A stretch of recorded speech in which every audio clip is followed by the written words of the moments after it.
Bom dia aos irmãos, privilégio de estar aqui com vocês hoje. Como é a primeira vez, eu vou perguntar, vocês me ouvem bem aí atrás? Ouvem? Então tá bom. Vocês já ficaram presos no trânsito, sem ar-condicionado em um dia quente? Já entraram em um mercado com muita sede e se depararam com preços de bebida exorbitantes? Já aconteceu de estarem cansados a caminho de algum lugar e se sentarem por alguns instantes e nesse momento ser abordado por ladrões? Já compraram algum sanduíche e ao comparar com a foto do display, perceberem que o que vocês têm nas mãos é infinitamente inferior? Já? Agora imaginem tudo isso acontecendo no mesmo dia. E pior, na mesma manhã. Foi o que aconteceu com William Foster, personagem vivido por Michael Douglas, no filme Falling Down, intitulado no Brasil como Um Dia de Fúria. Sabem o que aconteceu com William neste dia? Ele deixou a raiva tomar conta. William Foster perdeu o rumo. E coisas que não deveriam acontecer, aconteceram. Apesar do filme ser uma ficção, o que aconteceu com William não foi. Todos os dias, acho que não só ele, mas os irmãos também, passam por situações de estresse e essas pessoas às vezes deixam a raiva tomar conta. É aceitável isso? É assim que devemos resolver os nossos problemas? O que devemos fazer? Como devemos proceder? O que William Foster fez, deixar a raiva tomar conta, não é novidade. A primeira ocorrência dessa atitude está registrada no livro de Gênesis, no capítulo 4.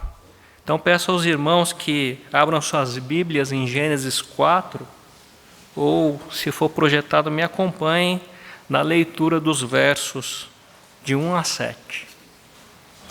Farei a leitura na versão NVI. Assim diz a palavra do Senhor. Adão teve relações com Eva, sua mulher, e ela engravidou e deu à luz Caim. Disse ela: com auxílio do Senhor tive um filho homem. Voltou a dar à luz, desta vez a Abel, irmão dele. Abel tornou-se pastor de ovelhas e Caim agricultor. Passado algum tempo, Caim trouxe do fruto da terra uma oferta ao Senhor.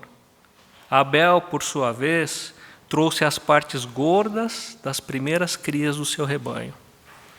O Senhor aceitou com agrado Abel e sua oferta, mas não aceitou Caim e sua oferta. Por isso Caim se enfureceu e o seu rosto se transtornou. O Senhor disse a Caim: por que você está furioso? Por que se transtornou o seu rosto?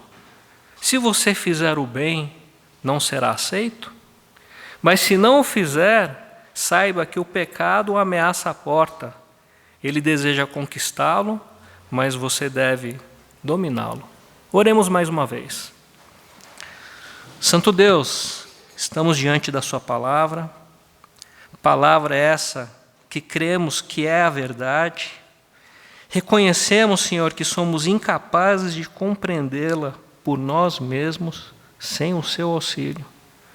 Por isso, clamamos, Pai, pelo auxílio do seu Santo Espírito nesta manhã. Nos auxilia, Senhor, e nos dá um entendimento da sua verdade. É o que te suplicamos, no nome do seu amado Filho e nosso Senhor Jesus Cristo. Amém. Gênesis 4 relata o primeiro evento pós-Jardim do Éden. E para entender Gênesis 4, precisamos relembrar o que aconteceu neste jardim. Nesse local foram colocados pelo Senhor Deus o primeiro casal, homem e mulher. Seres criados à imagem e semelhança do Criador, seres criados com um dom, uma característica singular, algo que foi concedido aos dois, mas que foi corrompida pelo pecado. O livre-arbítrio. A possibilidade de fazer o mal, mesmo sendo criados bons. Para exercício deste dom, o Senhor coloca nesse mesmo jardim diversas árvores frutíferas, e dessas árvores ele destaca duas: a árvore da vida, capaz de proporcionar a vida eterna, e a árvore do conhecimento, capaz de matar o homem. Isso está relatado em Gênesis 2, e eu gostaria de ler, esse não vai ser projetado, mas os versos 8 e 9, que diz assim: E o Senhor Deus, ora, o Senhor Deus tinha plantado um jardim no Éden para os lados do leste, e ali colocou o homem que formara. O Senhor Deus fez nascer então do solo todo tipo de árvores agradáveis aos olhos e bons para alimento. E no meio do jardim estavam a árvore da vida e a árvore do conhecimento do bem e do mal. Ainda no capítulo 2, os versos 16 e 17 diz assim: E o Senhor Deus ordenou ao homem: coma livremente de qualquer árvore do jardim, mas não coma da árvore do conhecimento do bem e do mal, porque no dia em que dela comer, certamente você morrerá. Lá, o Senhor disse ao homem: todas as árvores aqui te servem de alimento, exceto uma. Ou ainda, você pode comer de todas elas, menos de uma.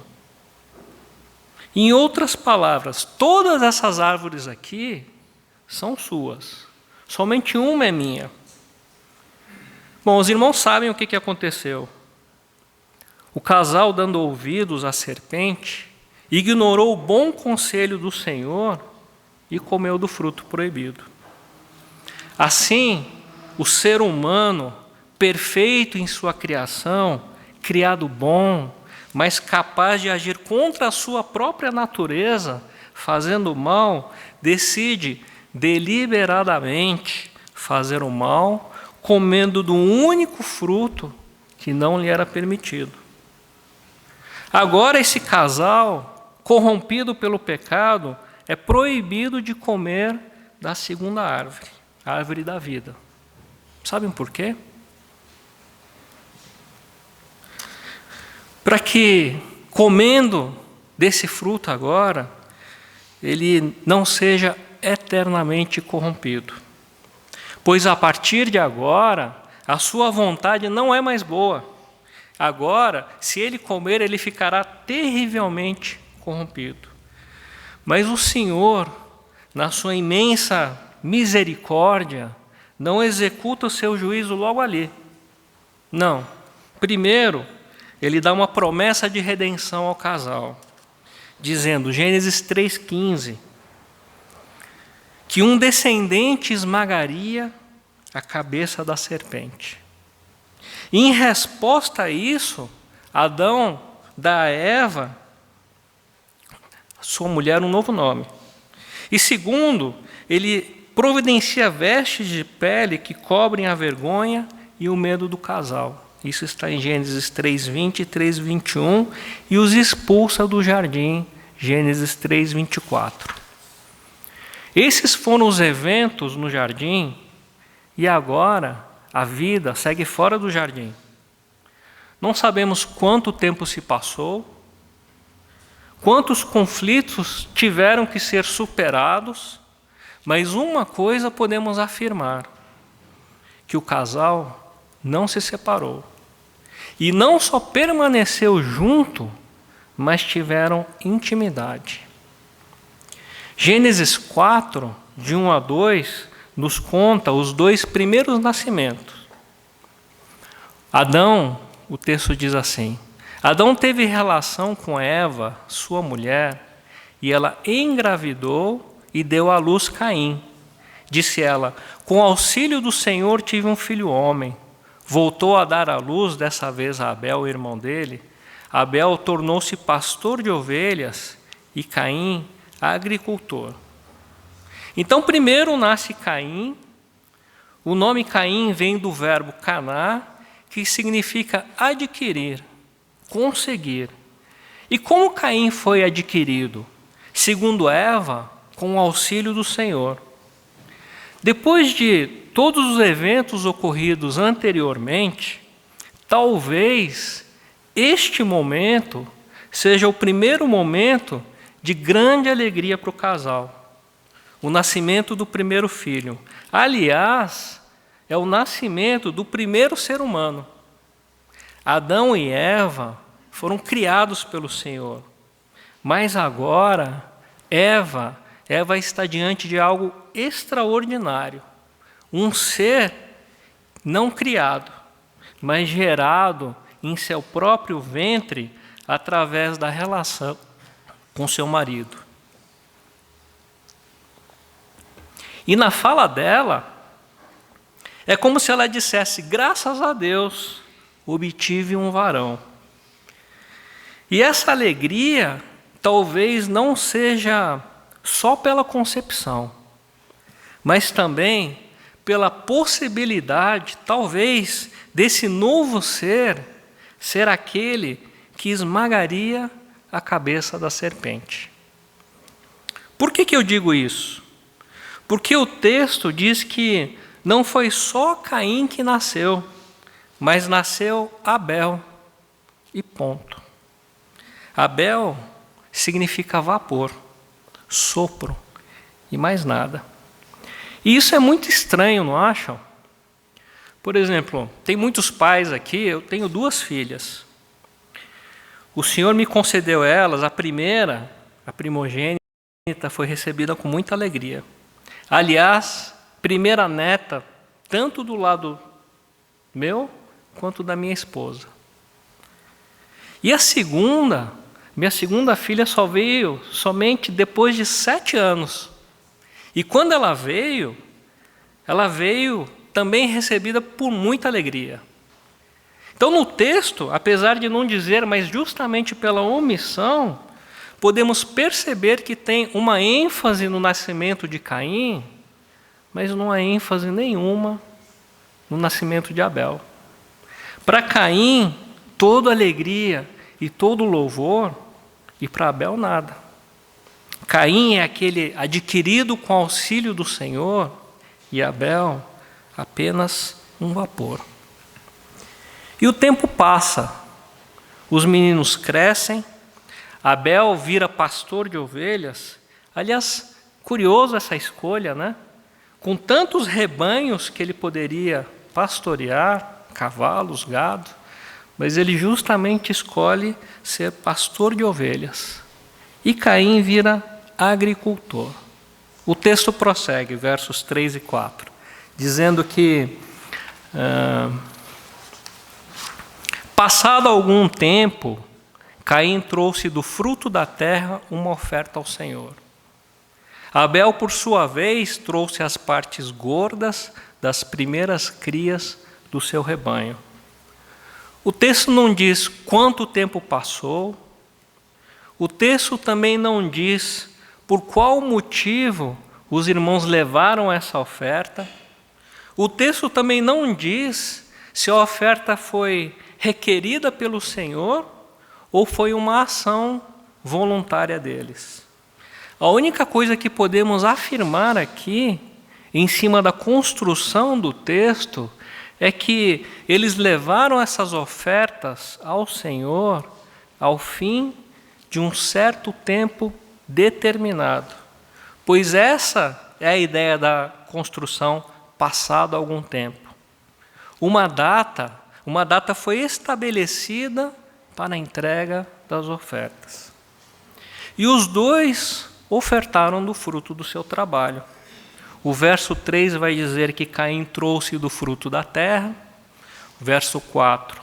Abel trouxe as partes gordas das primeiras crias do seu rebanho.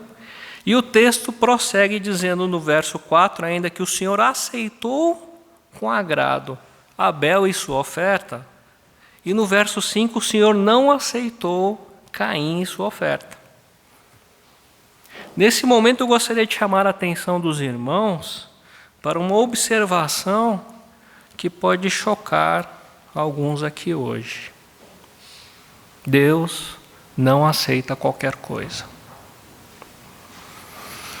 Deus não aceita qualquer coisa. Nossa, mas deu tanto trabalho. Nossa, mas eu preparei isso com tanto carinho. Nossa, mas o que eu fiz de coração. De coração não vale? E a resposta é não. E a resposta é não, não porque temos um Deus chato ou caprichoso, mas porque nós temos um Deus santo. E a gente precisa entender a gravidade dessa santidade.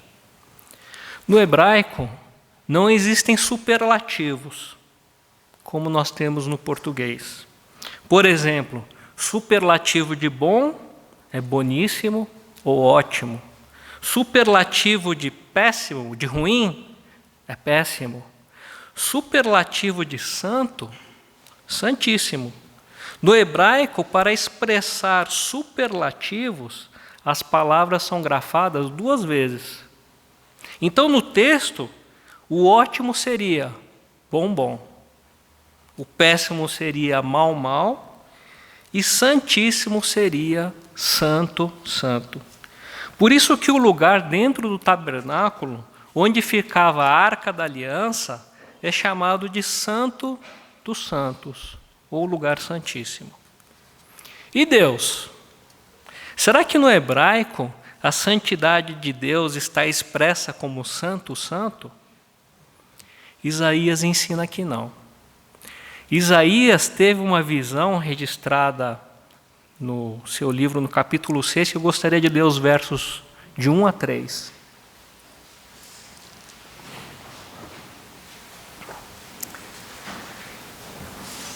No ano em que o rei Uzias morreu, eu vi o Senhor assentado num trono alto e exaltado, e a aba de sua veste enchia o templo. Acima dele estavam serafins, cada um deles tinha 6 asas, com 2 cobriam o rosto, com 2 cobriam os pés e com 2 voavam.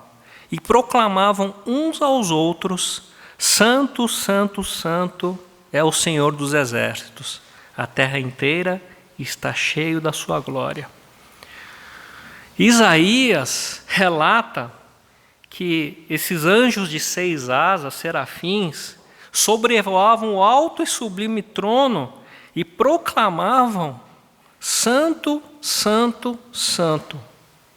Como é possível expressar esse nível da santidade do Senhor? Pelo menos no nosso idioma, nós não temos. Por isso nós nos referimos a Ele sempre como Santo, Santo, Santo. E diante desse Senhor, 3 vezes santo, não se pode se achegar de qualquer jeito, porque senão você morre. Como você tem se achegado a Deus? A única forma de se achegar a Ele é conforme a sua santidade requer. E me parece, no texto, que Abel se apresentou como devia, e Caim não. Voltemos ao texto no verso 4. Reparem o seguinte: o Senhor aceitou com agrado Abel e sua oferta, e no verso 5 vai dizer que o Senhor não aceitou Caim e sua oferta. Eu gostaria de chamar a atenção dos irmãos para uma segunda observação muito importante. O importante não está na oferta. O importante é o ofertante. Abel, o ofertante, foi aceito, e uma vez aceito, a sua oferta foi aceita, e Caim, o ofertante, não foi aceito. E uma vez rejeitado, a sua oferta foi rejeitada. E a pergunta que devemos fazer agora, então, é: por que Abel foi aceito e Caim não? E a resposta para essa pergunta está em Hebreus, capítulo 11, no verso 4, onde diz o seguinte: pela fé, Abel ofereceu a Deus um sacrifício superior ao de Caim. Pela fé, ele foi reconhecido como justo quando Deus aprovou as suas ofertas. O autor de Hebreus afirma que o sacrifício de Abel foi aceito por causa da sua fé. E tendo fé, ele obteve testemunho da parte de Deus como justo. E uma vez justificado pela fé, Abel, o ofertante, foi aceito. E uma vez aceito, teve a aprovação da sua oferta. Dito isto, eu vou me arriscar um pouquinho agora. Eu vou fazer uma especulação. Eu vou tentar verbalizar o que eu acho que passou na cabeça de Abel. É como se, diante do Senhor agora, Abel pensasse o seguinte: eu sei do erro cometido pelos meus pais. Eu sei que estamos aqui, do lado de fora do jardim, por causa do pecado. Mas eu sei também que um dia, um dos meus irmãos esmagará a cabeça da serpente e tudo será restaurado. E até que isso aconteça, recebe, Senhor, essa oferta. E diante disso, o Senhor olha para Abel e diz: sim, você entendeu, receba a sua oferta. Voltemos ao texto. Se Abel ofereceu pela fé e foi aceito, então eu posso deduzir nesse texto que Caim não foi aceito porque não teve fé. É lógico isso para vocês? Pelo menos ele não teve fé na promessa. Arrisco a dizer que a fé dele poderia estar nele mesmo. E por quê? Pelo relato inicial de Eva, pela reação de Caim diante da rejeição do Senhor. O verso 5 vai dizer que ele se enfureceu e o seu rosto se transtornou. Ele se enfureceu, ele se irou, se inflamou e o seu rosto mudou. E também pela pergunta do Senhor. Vejam no verso 6 o que o Senhor diz a Caim. Por que você está furioso? Por que se transtornou o seu rosto? Caim não gostou da rejeição e o seu rosto se transtornou. Por quê? Porque de alguma forma Caim abrigou no seu coração a noção de que ele tinha o direito de ser aceito por Deus. Tanto é que, ao ser rejeitado, ele achou injusto. E achando injusto, ele ficou furioso. E ficando furioso, o seu semblante se transtornou. Não é assim que ficamos quando somos contrariados? Quando a nossa razão deve prevalecer sobre o outro? Não é assim que os nossos relacionamentos acabam? Foi assim que William Foster teve o seu dia de fúria. Achando tudo injusto, ficando furioso, achando que todos deviam algo a ele e se transtornando. Caim achou uma grande injustiça a rejeição de Deus. Como assim? Como eu não fui aceito? Eu trouxe do fruto da terra, trouxe do que eu faço. Como assim? Eu dei o melhor de mim. Sabe o que Caim quer fazer? Caim quer se achegar a Deus pelas suas próprias obras. E não há obra, por mais perfeita que seja, que justifique o ofertante. Não há. O ofertante sempre justifica ou qualifica a oferta. Sabe uma coisa muito interessante nesse texto? São as perguntas de Deus.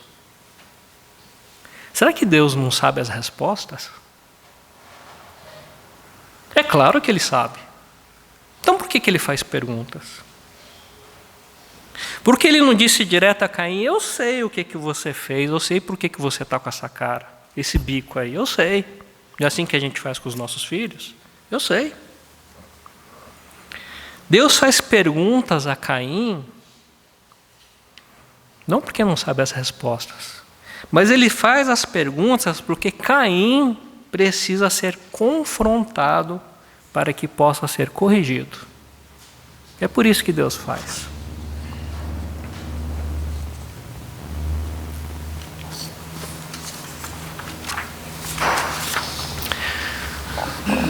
Prosseguimos verso 7. Se você fizer o bem, não será aceito? Em outras palavras, você esperou ser aceito fazendo o errado? Ou ainda, você achou que podia se achegar a mim de qualquer jeito? Você estava esperando algo diferente? A atitude de Caim é a típica atitude de alguém que é centrado em si mesmo, que olha para si e de si quer tirar algo de bom para Deus. Vou além. E tirando algo de bom de si mesmo, se é que isso é possível, ele quer a aprovação de Deus. Não parece loucura? Aí vem a correção, verso 7.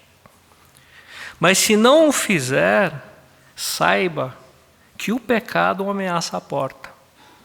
Ele deseja conquistá-lo, mas você deve dominá-lo. Ou, se você não fizer o bem, saiba que o pecado está pronto para devorá-lo. Em outras palavras, resista a ele. Domínio é sua responsabilidade.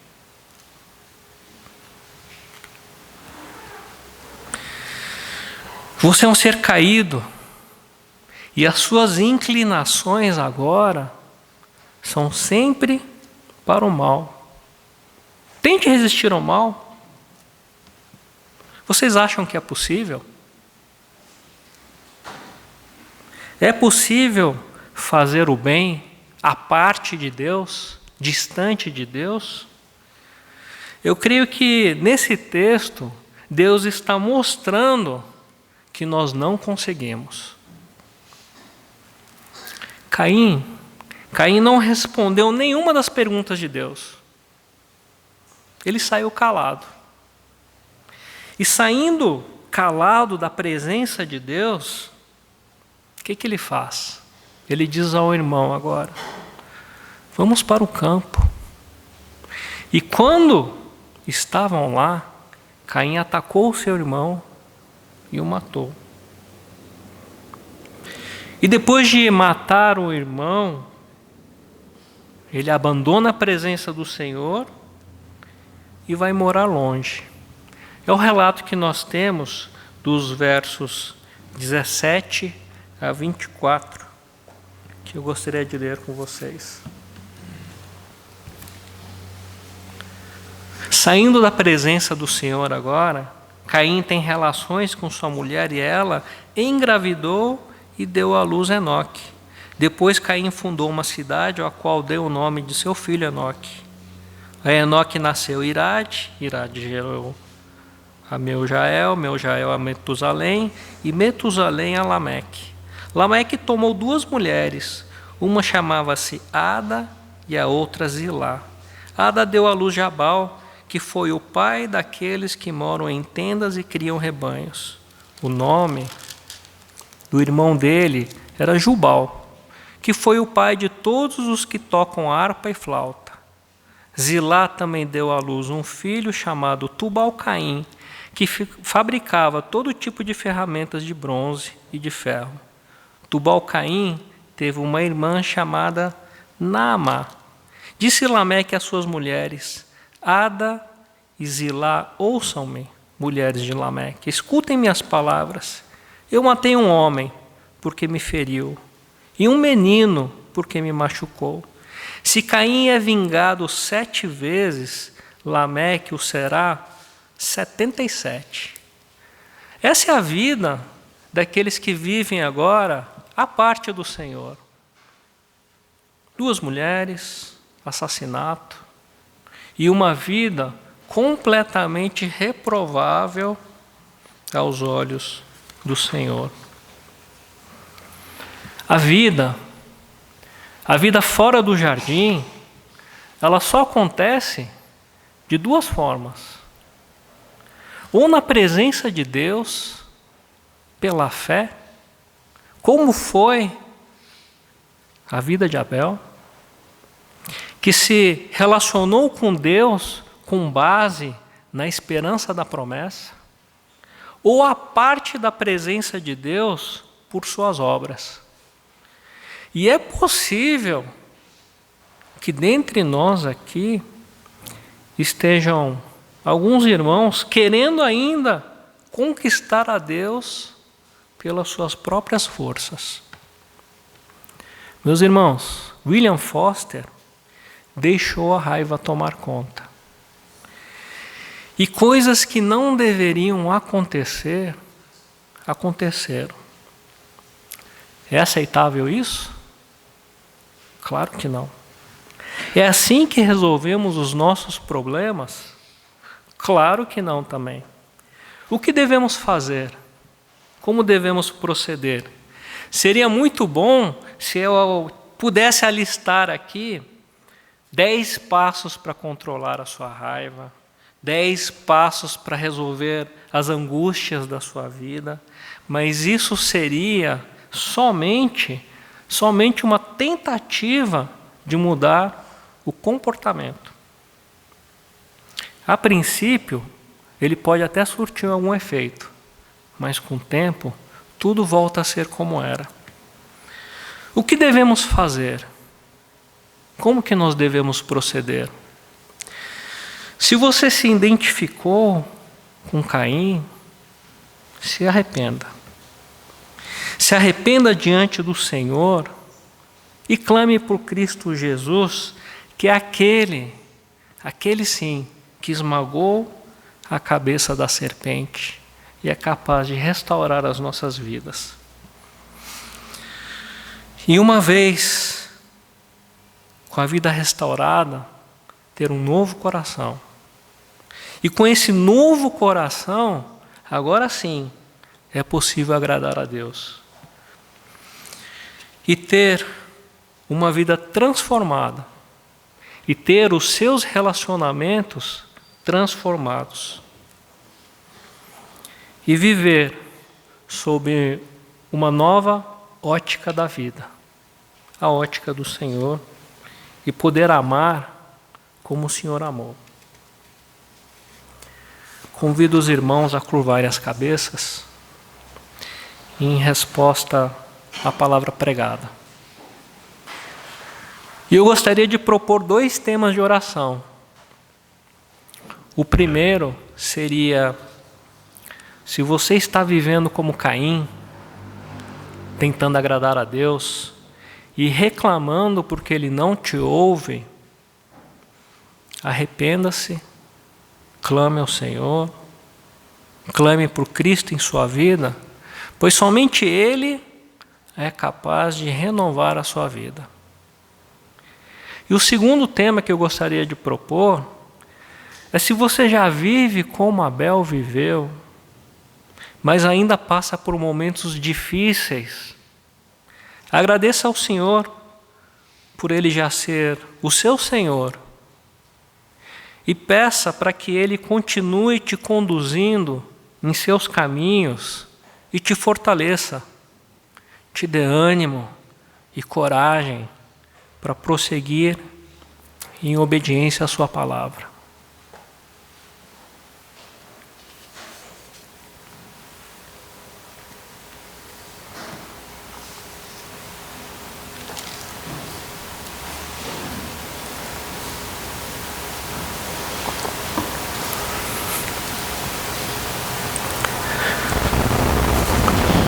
Santo Deus, não queremos ser como Caim, não queremos ter o mesmo coração dele.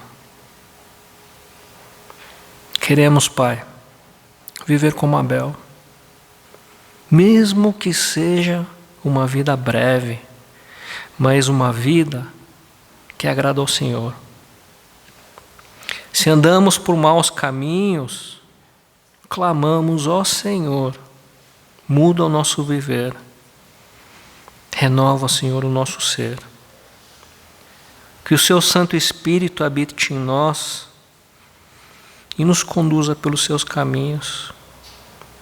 Que o Seu Santo Espírito nos fortaleça, nos dê ânimo e coragem para prosseguir em obediência à Sua palavra. Obediência a essa, Pai, baseada na fé e não nas nossas forças. É o que te pedimos, Senhor, em nome do nosso Senhor e Salvador, Seu Filho unigênito, que esmagou a cabeça da serpente, Jesus Cristo. Amém. Convido o pastor Choi para a bênção apostólica e os últimos avisos.